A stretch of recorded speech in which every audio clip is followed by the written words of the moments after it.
Hi guys, today we are doing the Thistle earring kit. So there are 4 or 5 different colors of the Thistle earring kit in the shop already. I did an original tutorial video on Instagram. That is not a great place for tutorial videos. That was quite a while ago that I did those. So we are reshooting and adding some more color palettes to the shop for this Thistle earring tutorial. Now, a little note is not all of the same patterns or number counts for the beads in each row are going to be the same from kit to kit to kit to kit for the Thistle earrings because of the different colors that I chose for each Thistle earring kit, okay? So make sure that you understand this video is just to teach you how the different stitches are happening, what I'm going to explain some of the steps and exactly what's happening with your needle and thread so that you understand how to follow along on your step-by-step that comes with the pattern or comes with your kit. Make sure you're following your color map in your kit or in your pattern. Don't necessarily do what I'm doing in this one because this palette is different than this one, is different than the next one and the next one. The bead counts will be different. The colors are different. So just make sure that you understand this video is just teaching you how we fill this in, the things that we look for when we're filling it in, things that you look for when you're doing the fringe part, how I'm adding these two pieces to each other, okay? Follow your pattern. This video is just to help you with like an extra step, an extra visual on this little journey, okay? So we're starting with our needle and thread. So I pull my thread between my finger and my thumb so I can see just the little black dot of the thread. And I take my beading needle and I push down on top of it. Okay, so that's my little way that I always thread my needle. We are starting with our loop. So we are going to tie a knot onto our little circle. So 1 and then 2 for our knot. And then we are going to hold this down and flip this to the inside because that is where we're adding the beads, is on the inside. And then we're just going to make sure it's nice and tight. So, generally speaking, if you look at the beginning of your pattern, we're going to start with step 1 and 2 and 3, and we're going to be going along, okay? And then we're going to be adding this because these two are going to get sewn together as we're adding beads through this section, okay? So to start off, we're just starting with our 2 beads. Oh, I need to put my glasses down where I can see. So, starting with our 2 beads. Now, I like my thread to be sitting on the back side of my finding when I start off. So I'm just going to thread my needle through there. I'm pushing my beads to the bottom. I want to take my tail and feed that up through my first bead that hits that bottom, because that's how we're just going to hide our little tails for now. So we're sticking them just through the first one, not through the second one, just like that. Now our second one is going to sit next to him. So I've pulled my thread down towards the finding because what we're doing in creating the foundation row is I'm looping around the finding and going back up through the bead, okay? So my thread is behind the finding, so now I have my thread on the top side of the finding and I'm going up through the bead again. And I'm sticking my needle through to the back side so that I'm ready to start and add another bead, and I'm going to pull snug so that they're sitting next to each other, okay? So each row we start with 2 beads so that they sit next to each other like that, and then we add 1 bead at a time after that. So let him drop down, pull my thread around to the bottom, okay? And then I'm going up through him. So I'm pinching my beads with my fingers to kind of keep control when I'm pulling it tightly, which does make it a little harder for you to see it, but this is how I hold it. So we're letting it drop like that down to the bottom so that I can go back up through the bead. Okay? So as I'm adding beads to this, I'm making sure I'm pulling it tight. Everybody holds this a little differently. Everybody works a little differently. Our hands work differently. We might be left-handed, right-handed. I happen to work left to right on this particular part of the beadwork. Some people might work right to left. Some people may hold this the other way. They may prefer their thread go a different direction. As long as you understand what needs to happen with your thread and your beads, hold it however works for you. This is what works for me. I'm holding my finding. I'm putting my finger behind it. I'm pinching my thread in between the finding and my finger, so I'm kind of in control of it a bit more. And then I'm feeding it back through. I use my fingers a lot to keep control of my beadwork. So we are adding 8 beads to start. So there is my 8th bead. Now, this first row has 24 beads, okay? So there's my first 8. Our next 8 are going to be used to hold the 2 findings together. So while we're doing this, we're going to include this moon finding in our loop. I know, it sounds scary. It's going to be fine. Okay, I promise. So I'm going to hold my circle on top of that moon finding. Okay, so it's sitting on top like that. My thread is behind my piece. I am adding beads the same way I just did, but now I'm going around the moon finding also, and I'm coming up through the center of the moon because I want it just to be looping around this part, not this. Okay? That little tail's in the way. We're going to just pull him back for a sec. Just so, oh, maybe he doesn't want to go back. That's okay too. He would like to be included. So, it's okay to rotate this for a sec. So my circle is on top of the moon. I have my 1 bead. I'm going to let them drop to the end of my thread. Going to pass my needle through the center of my crescent moon, making sure my bead is lying where it should lie, and I'm going back up through my bead, okay? Again, it's easier to pinch this with your fingers to keep control. So I have 1 bead on there. I'm going to pull it snug. This section, you need to make sure you keep pulling snug each time. So I've added my 1 bead. My thread is behind my piece. I'm going up through the center of the crescent and back up through my bead. Okay, making sure I pull nice and snug. Beads are still staying next to each other. So we are adding 8 beads this way. Making sure everything is nice and snug. Up through my center of my crescent moon, up through my bead, snug.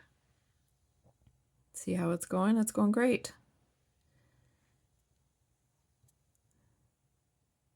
I don't know how many that was so far, but it's not enough. I know that. I'll count them in a second when I feel like things are a little bit more stable, because we want to make sure our loop is sitting nice and lined up. Uh-oh, see what I did? I didn't go up through my crescent moon. So pull the needle off, pull my thread out, put my needle back on, because we want to keep that bead that's still on there. I'm going to rethread my needle. And what I forgot to do was go up through my crescent moon, right? Because I accidentally looped the thread around the whole moon. We obviously don't want that. And go back up through the bead. All right, nice and snug. Everybody's sitting where they should be. I have 4 beads like that now, so I still have 4 more to go.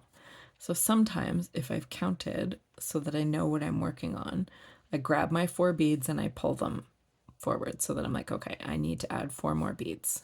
That will help me remember. Except I don't really like those beads that I picked. They were not super uniform, so that's the fun of round beads, is they're not always super uniform. Which, if that's what you're looking for, then you want cylinder beads. Oh, I did it again because I'm talking. You guys, see? It's okay to make mistakes. That happens.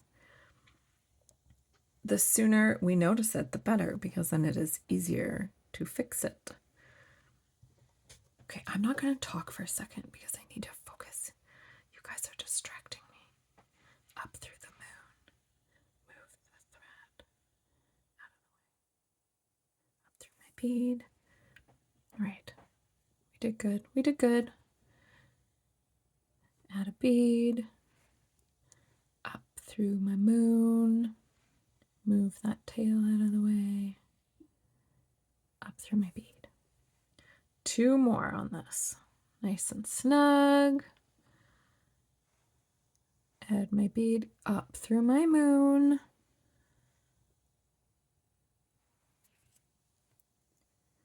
Pull snug. And then 1 more. Okay. And drop to the bottom. Go up through my moon. And then up through that bead. Dee-dee-dee. So now what I'm going to do is I'm going to look at where all those little threads are. Is this lined up center? Because I'm going to have a little jump ring up there. Is that all sitting center? Not really. We're going to rotate it just a little bit. And then that looks nice and center. Okay. So now we are going to add the last 8 beads on this row. And we are only going around our finding, which in this case means we're going to pull our thread between the finding and the moon. Okay? And go back up through the bead. We're going to do that again. Pull the bead to the end. Pull the thread between the finding and the moon, the circle and the moon. Okay. And we have a few more beads to go to our end here. That was the trickiest part of this whole kit. So if you made it through that part, the rest of this is going to be a breeze. Get the tough stuff out of the way. Sometimes it's just the best way to tackle it. A few more beads. I say that, but as a person with ADHD, that has to be part of my routine, or else I usually leave the tough stuff to the last. Right? Last minute. Oh, that was stuck on my pliers. Pliers wanted to be part of the fun. Okay. I'm going to add 1 more bead, and then I'm going to kind of check my spacing here for adding our jump ring. So we've got our bead. How many beads is that? So that's where we were doing attaching to the moon. So I've got 2, 4, 6, 7. Yeah, I have room for 1 more bead. But then I don't have a whole lot of room for my jump ring, right? There's not a lot of room, but this jump ring is going to sit right below it. So I'll show you what I mean. We are going to add our jump ring now. So grab your piece. Open up your jump ring, and when mine was already open because I'll tell you later, but I've already shot this part once before. When you open your jump ring, you don't pull away from each other, you twist so that you're not creating any weak spots in your jump ring. And I prefer oval jump rings for a lot of this stuff so that things sit nicely and so that the opening of your jump ring isn't lining up with a finding that we want to keep solid. We want to not line up 2 options or 2 opportunities for it to come apart. So our jump ring is going to sit like this. You can see I have room for 1 more bead without it causing a lot of stress. If you feel like you don't quite have enough room, what you can do is just pull your beads away from each other at the center point and it will create a little bit more room. If you feel like things are too much space in here for your 1 bead because everything's been quite snug along here, you can just pull them towards each other and then that will help space them out that way. There will be a little bit of give based on, your bridges and your tension that you've already created. This part's a little finicky because we have our jump ring already there, which is fine. That's okay. We need to be gracious and allow things room to have movement and be where we maybe don't want them, because what they want to do is different than what we want to do, and that is okay. So we've added our last bead, okay? Now we want to create a thread bridge between our first bead and our last bead. So I'm going through that first bead.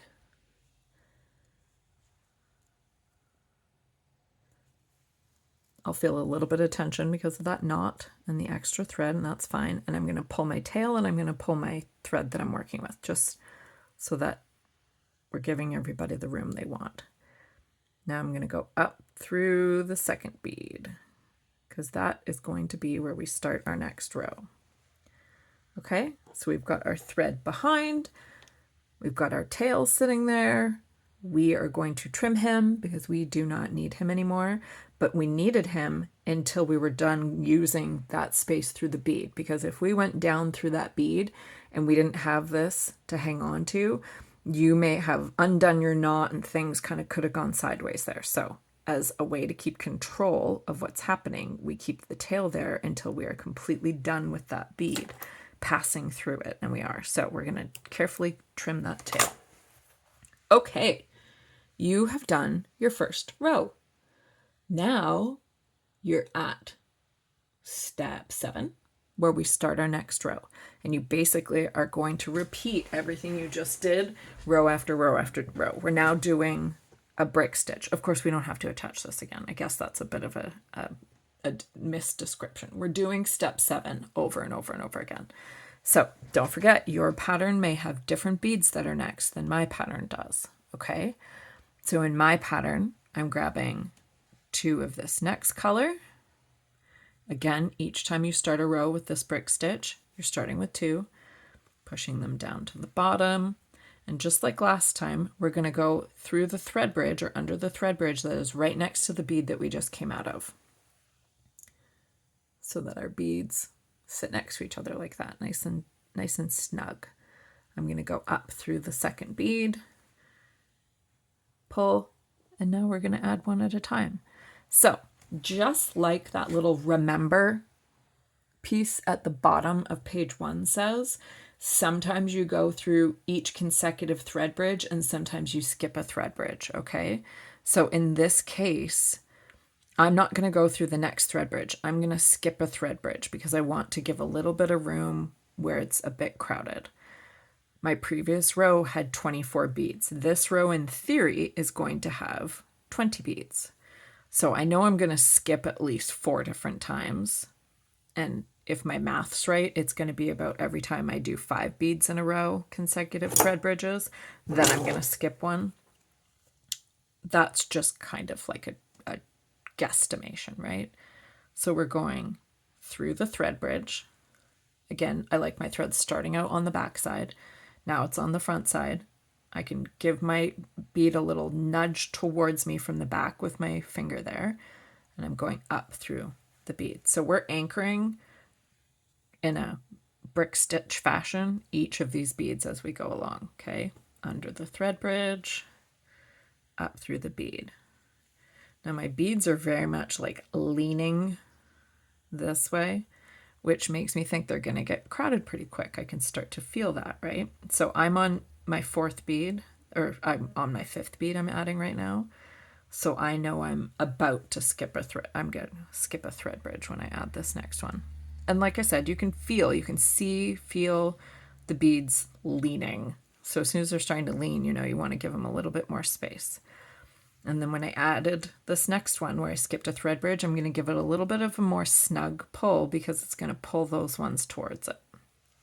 So under the thread bridge, up through the bead.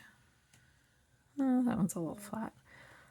Under the thread bridge, up through the bead. Right?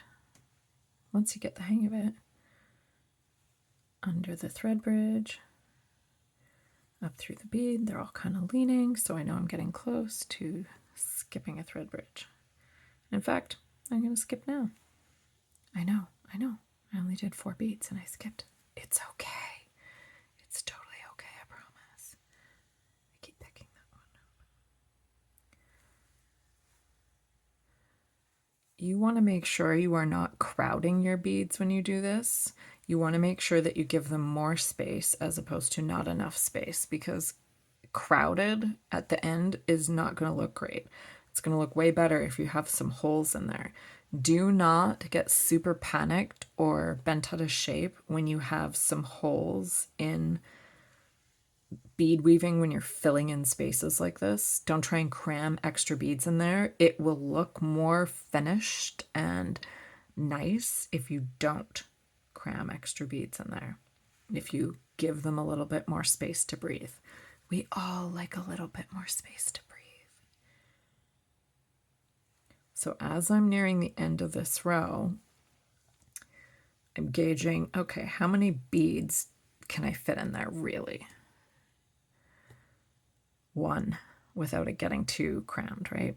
So I'm going to go under the thread bridge where my previous row ended and began. That thread bridge that joined the two sides where my little loop is. Okay. And then I'm going to go up through my last bead. And we're going to connect the beginning of our row to the end of our row. Going down through this one. And I am going to anchor through the thread bridge that is below before I pull this snug. And because this is pulling my last bead towards me, what I'm actually going to do is go up through the last bead. Make sure that doesn't get caught there. And I'm going to go back a bead and go under this thread bridge. So I'm pulling that bead a little bit more this way. See how that does that? It pulls that bead this way. And then I'm going to go through that bead to really secure the direction I'm pulling it. So I'm not going to pull crazy tight, but I'm going to give it a little bit of a good snug pull there, okay? So that is the end of our second row. Okay, so that was the end of our second row. Now we're going to add our third row. So guys, how do we start our next row? 2 beads, that's right. Can you tell I'm used to teaching people in person instead of the quiet of my office? On your page 1 sheet, almost in the middle, you're going to see diagrams of each row. So in those diagrams, the gray rows are the ones you've already done. The white row is the row you're working on. It gives you a guesstimation of how many beads you're going to need, but that really depends on the type of bead in your kit and how it sits with the other beads, because Mayukis are going to sit a little different than Tohos. So that's an approximation, which is why these videos are very helpful, so that you don't panic about that approximation, okay? That you listen to these suggestions, that you take that little like remember along the bottom of your sheet and believe in it. Okay. We're making sure we look at the front of our piece because our beadwork is on top side of that moon. Okay, so I know I'm looking at the front. That will be the back where we see the moon, right? I'm adding my 2 beads. Does it really matter if you're looking at the front or back? It really doesn't. It's just good to be aware of where you're at. You could be working whichever direction you want on this. It's totally fine.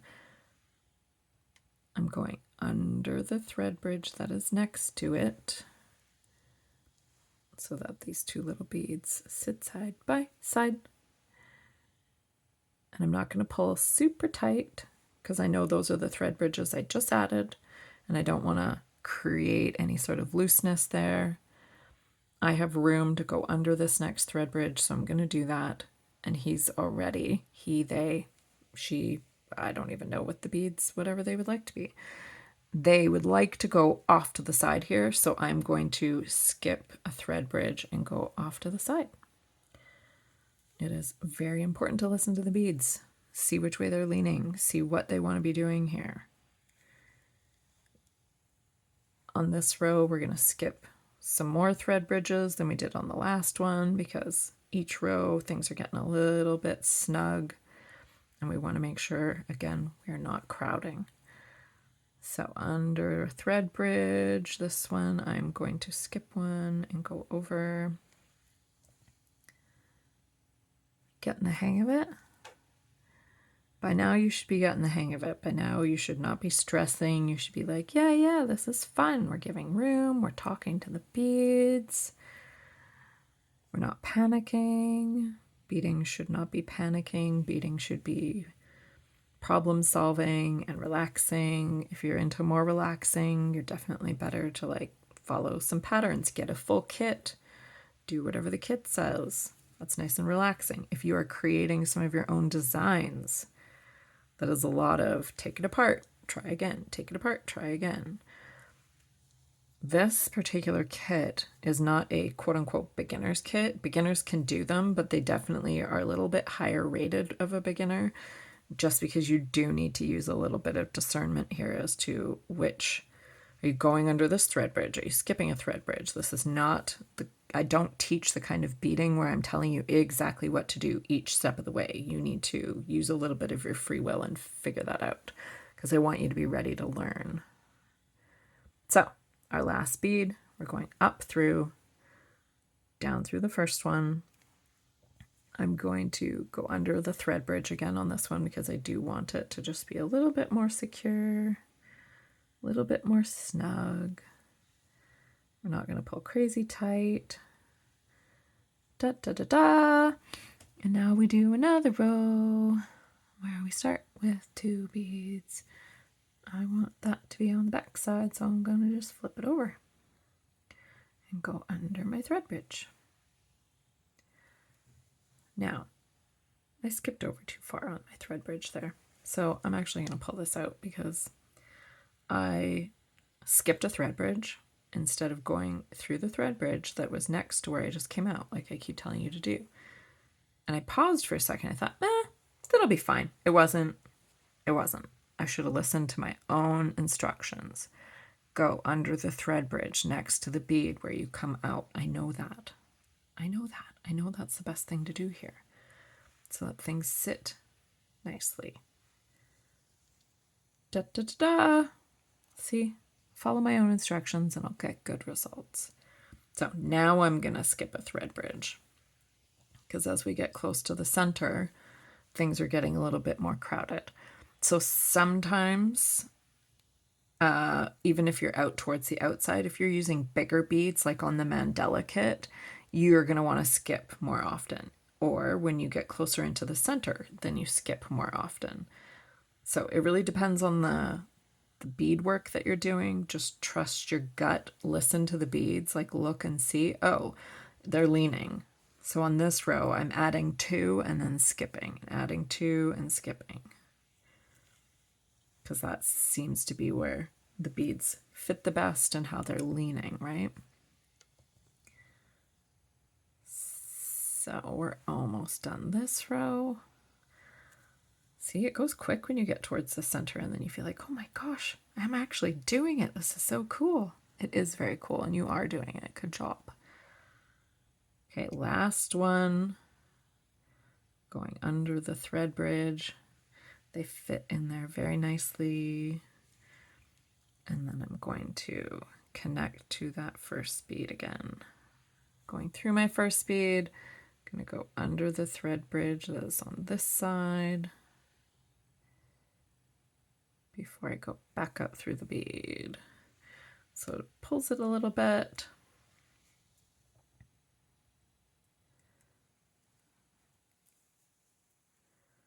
Doo-doo-doo. Guys, this is probably our last row on this particular one. So depending on your color palette for the Thistle kit, this may not be your last row. You may want to add 1 more bead in the very center. Really depends on the color palette and which beads you're using, okay? Mayuki beads, you'll have more room. Tohu beads are a little bit taller, a little thicker. They're the ones that I tend to use. A little less room. So I'm going to go over here and add 1 more. And then I might only add 1 more. Let's see how things fit. So I'm going to grab a few different beads and just kind of hold them there and see how they fit. That one actually would fit really nicely in there. So I'm going to go under this thread bridge so that they sit right there. And then I want to pull my beads a little bit more towards each other. So when I go down through my first one, and I'm connecting my last one to my first one, I'm going to skip over this way, one bridge, to kind of pull it towards my other bead. Okay, so you can see how that pulled it towards that other bead a little bit. And then I'm going to go up through that first bead. So they're all kind of pulling together. Isn't that great? Okay, now I'm going to bury my thread. So just like at the very last thing on this, on your page 1, it shows you burying your thread, which basically involves weaving back down through your beads a little bit. Make sure you're not pushing through any really resistant spots, because this is Murphy's Law of when you will break a bead. And you do not want to do that, because you know what you got to do? You got to start again. We don't want to have to do that. So I went down and over. I'm going to go through my second row. I'm going to go through a bead here. Sometimes it helps to push the beads up towards yourself so that you can get through there. Now I'm going to go next to that bead and weave back where I was. So yeah, these are the same beads I just went through. If there's any big resistance, I don't go through all of them. I just go through 1 or 2 of them. I do not want to break a bead right now. That would be super sucky. Again, I'm pushing the beads up towards me so that my needle can more easily get through there. And now I'm going to snip, snip. So that is page 1 of your Thistle earring kit. And I'm just gauging, is my loop sitting center? Yep, basically center. You can shimmy this to the left or shimmy it to the right by grabbing each and turning just really gently and holding them firmly, and they will rotate. So that is my center of my thistle, and I am now going to add my fringe. Okay, so we are going to remove the thread from the previous section. We are going to grab the thread for our next section. If your thread is all in one piece, you're going to cut that off from, well, you just did cut it off. It's been a long day, folks. You're gonna keep going. That's what you're gonna do. Is if you have a longer piece of thread, you're gonna keep going. So here's where we keep going. We're tying on to our moon shape now, because now we are going to add our fringe.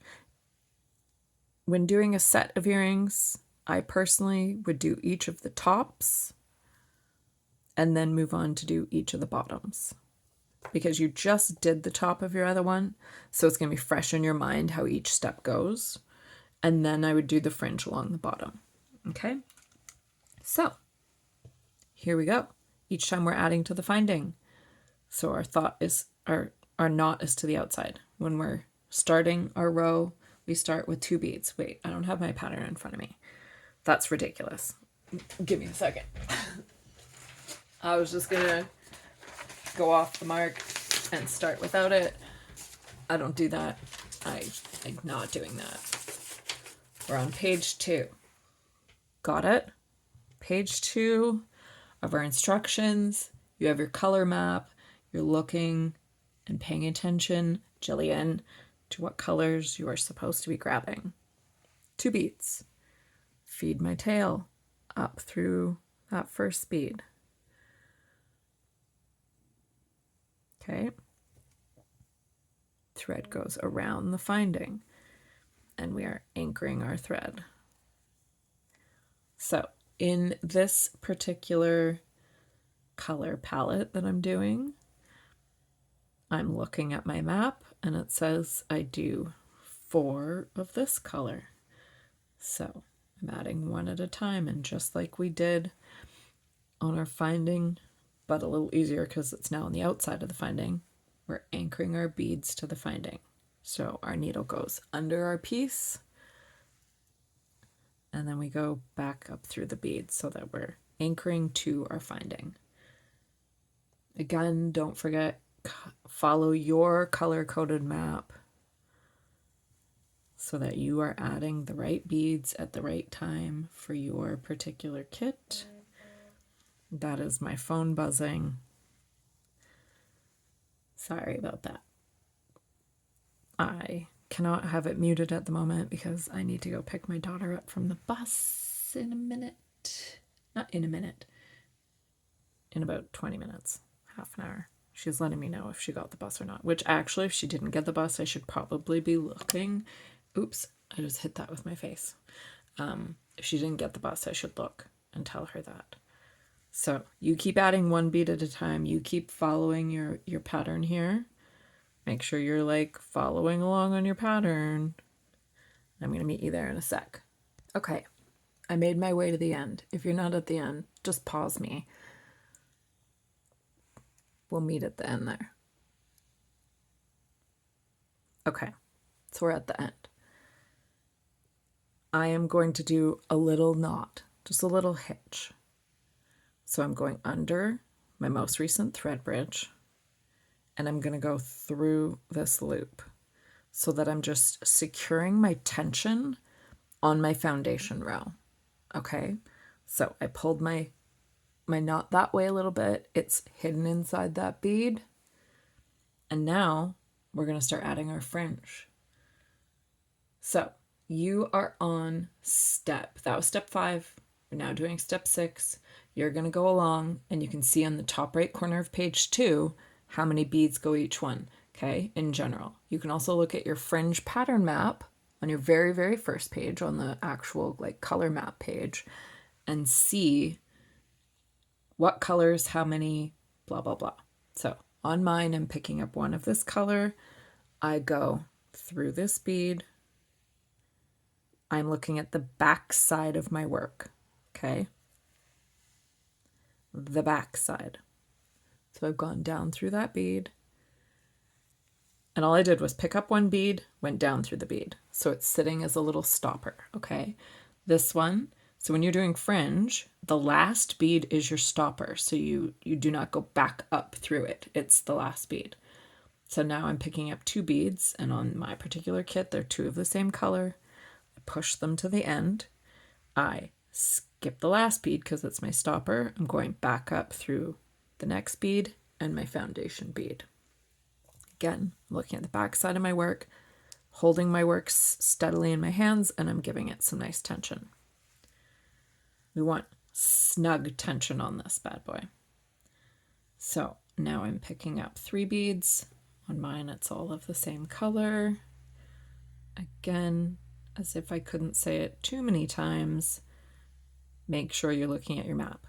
I've skipped the last bead. I'm going up through the next 2 beads and pulling it snug, snug, snug, snug. Okay, up through the next foundation bead.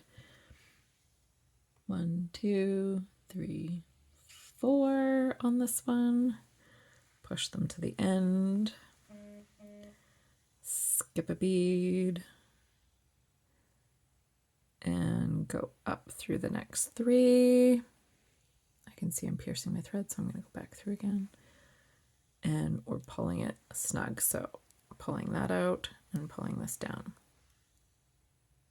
Why I did that is because I had seen my little bridge down here between this fringe and that fringe. It was drooping. So I pulled out on this bead, on my stopper bead, to take any tension out of the thread that went between, and then I'm pulling the slack out by pulling on my thread that's attached to my needle. Just as a little helpful hint there. Picking up 5 beads. So you are going to do this the whole way along. Just keep picking up whatever your pattern says in the order it says. You're going to skip your last bead and go through all the others, including your foundation bead again, and give it a good snug pull.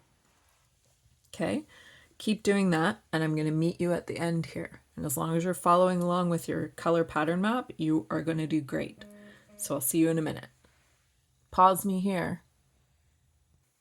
Okay, so as we are ending our row, I'm doing my last couple little fringe fingers, making sure my tail does not get caught.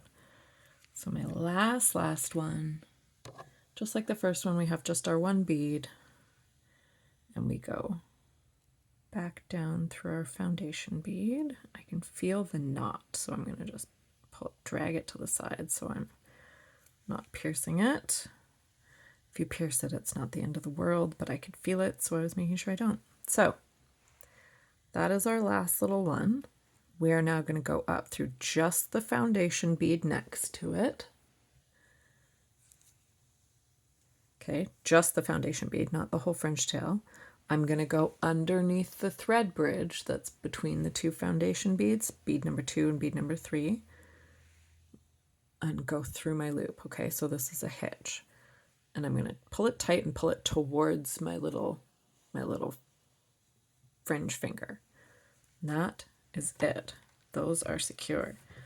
So now, pulling them both towards the back, both of my little tails, I'm going to cut them off at about 1/4 inch. I need new scissors.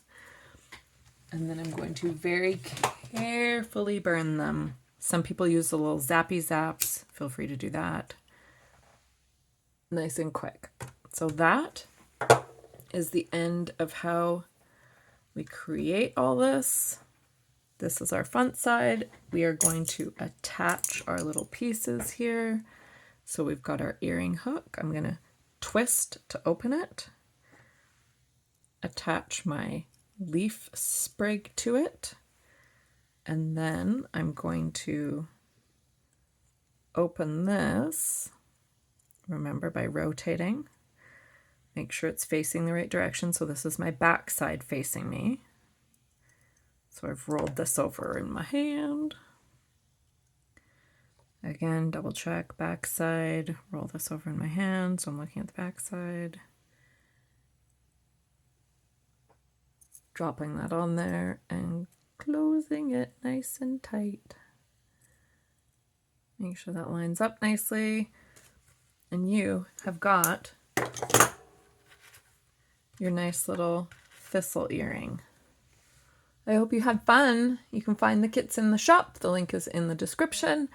Feel free to leave any questions below. I do check in here every once in a while. If you have any questions like that need answering real quick, message me through the shop, through your purchase, okay? And then I see it right away and I can get to it. Unless it's a weekend or after hours, then I get to it as soon as I can. Hope you had fun. Bye.